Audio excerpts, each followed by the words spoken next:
Les députés qui voteront le pass vaccinal sont à mes yeux les dignes héritiers de ceux qui votèrent le statut des Juifs. D'insigne lâche. Octobre 1940, promulgation du premier statut des Juifs par le pouvoir pétainiste. Janvier 2022, adoption du premier statut des non-vaccinés par le pouvoir macroniste et assimilé. À chaque époque, ces boucs émissaires, même indignité toujours en marche. Qui a écrit cela? Le professeur René Chiche.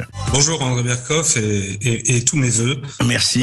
Je vous souhaite de durer très longtemps parce que nous avons besoin d'une radio libre de plus en plus. Écoutez, on s'efforce de l'être. Alors dites-moi, là, vous avez vraiment provoqué un sacré tollé en comparant effectivement ceux qui vont voter, ils n'ont pas encore fait, mais on verra, le pass vaccinal avec ceux qui votèrent le statut des Juifs. Est-ce que quand même vous n'êtes pas allé un peu trop loin, René Chiche? Aller jusqu'au statut des Juifs, est-ce que ce n'est pas pousser le bouchon un peu loin? Expliquez-nous. Écoutez, non, moi je ne suis pas... Bon, vous le savez, je suis d'origine juive, moi-même. Oui. Et je ne supporte pas les procès qui me sont faits, notamment certains procès en antisémitisme qui sont parfaitement ridicules. Je suis également lauréat, figurez-vous, du concours national de la résistance et de la déportation. D'accord. Je fais par conséquent très attention à ce que je dis ici. Effectivement, je fais cette comparaison. C'est pas du tout la comparaison entre le sort des Juifs et celui des personnes qui ne sont pas vaccinées.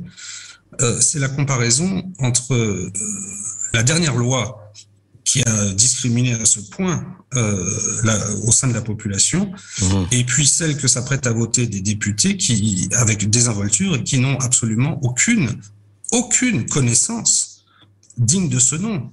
Non seulement sur les matières sur lesquelles ils vont se prononcer, notamment en matière sanitaire, mais également en matière juridique. C'est quand même inadmissible, incompréhensible, effroyable que on se retrouve en France, en République, à devoir protester contre une telle disposition qui, je le répète, n'a non seulement aucune justification sanitaire, mais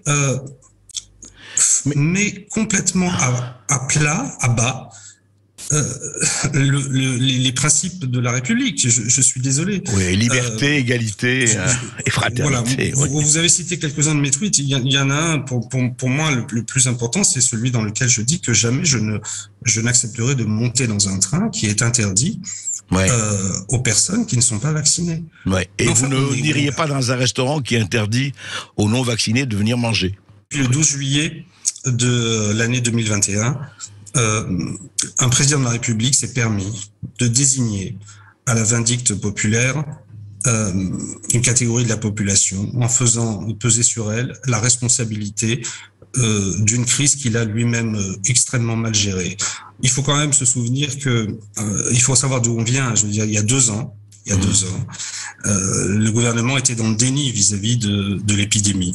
Il a lutté contre un virus par des affiches dans des aéroports, Agnès Buzyn vient de le dire. Demandant à ce qu'on prenne sa température.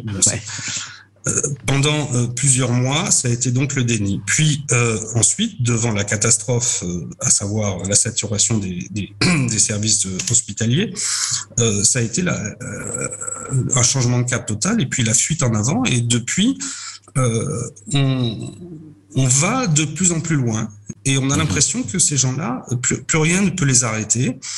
Parce que précisément ce qu'ils font, c'est pour faire oublier ce qu'ils n'ont pas fait au tout début. Mais moi, ce qui m'inquiète beaucoup, c'est qu'il n'y a pas d'opposition parlementaire suffisante à ce délire. Parce que c'est vraiment un délire. Je veux dire, quand on en arrive au point où les mêmes mettent en avant les mêmes raisons sanitaires pour interdire l'accès à certains lieux à toute une catégorie de la population. Je rappelle d'ailleurs, parce que ça c'est très important, que il n'y a pas d'obligation vaccinale en France et par conséquent, on est en train de punir des gens pour l'usage qu'ils font de leur liberté. Ce n'est absolument pas, d'un point de vue juridique, ce n'est pas acceptable.